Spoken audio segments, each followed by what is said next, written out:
మాసంలో ప్రవేశించాం. ఇప్పుడే మన దేవాలయంలో వేంచేసి ఉన్న శ్రీ భూసమేత వెంకటేశ్వర స్వామి వారికి, అలానే గోదా సమేత రంగనాథ స్వామి వారికి ఆరాధన ఆరగింపు పూర్తి చేశాం. ఇప్పుడు మనం సంప్రదాయం ప్రకారం అలనాడు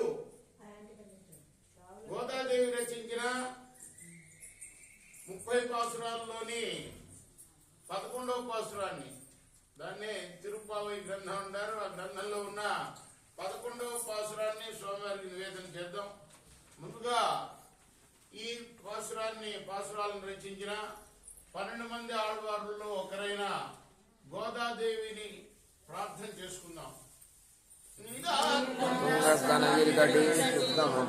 కృష్ణం పారార్ఘ్యం సంసృతిసిద్ధమధ్యాపయంతి స్వతిష్టాయాం రజనిగలితం యా బలాత్కృత్య భుక్తే గోదా తస్సై నమైనమిదం భూయేవాస్తు భూయః. తమతమనిమాలా చారుకల్లారాస్తాం ధనభరణమిదాంగీ సంద్రవత్సల్య సింధు అలక వినిధా వినిసద్విరా కృష్ణనాథ గోదా విష్ణు చిత్తాత్మజా నమః. కర్కటే పూర్వ పాల్గొన్యాం తులసీ కాననోద్భవాం అంజే విశ్వంభరాం గోదాం వందే శ్రీరంగనాయకీ. ఆండాల్ తిరువడిగలై శరణం.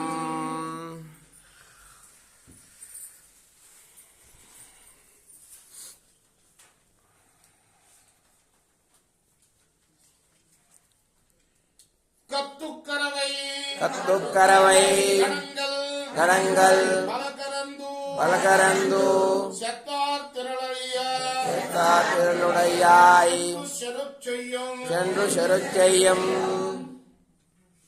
குத்தமொன்றில்லாத கோளரகம் பார்க்கொடியே உத்தரவர்குள் புறமையிலே கோதராய் చుత్తు తోరుమరిల్లు వందువిన్ ముత్తం పుగుందు ముగిల్వണ്ണన్ మేర్పాడ చెత్తాదే పేసేదే జల్వ పెండాట్టిని ఎత్తుక్కురంగం కురులేలో రెంబావాయి. ఓ బంగారు తీగ, ఇంకా నిద్రపోతున్నావా?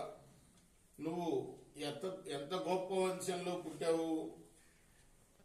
లేగదూడలు కల పెద్ద ఆవులు, అలానే దూడలాగా ఉండి పాలివ్వగల చిన్న ఆవులు, వీటన్నిటి పాలను పితకగల సామర్థ్యం గలవాళ్ళు, అలానే శత్రువుల్ని ఎదిరించి బలంతో యుద్ధం చేయగలవాళ్ళు, ఏ విధమైన దోషం లేని వాళ్ళు అయినా గోపాలకుల వంశంలో నువ్వు పుట్టావు. అటువంటి గొప్ప వంశంలో పుట్టిందానా మరి పాలు పితికే వంశంలో పెట్టేవాళ్ళు తెల్లారుజామున లేవాలి కదా. ఇంకా నిద్రపోతున్నావా నువ్వు? చుట్టాలు, చెలికెత్తలు వీళ్ళందరూ కూడాను వచ్చి నీ ముంగిట ఉన్నాం. నీ చుట్టాలు, నీ చెలికెత్తలు అందరం నీలమేఘవర్ణుడైన కృష్ణుడు యొక్క నామాన్ని కీర్తిస్తున్నాము.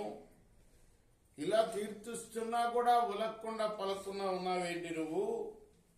నీ నిద్రకి అర్థం ఏమిటో చెప్పవే అని ఈ పాసురానికి అర్థం. అండా తిరువడిగలై శరణం.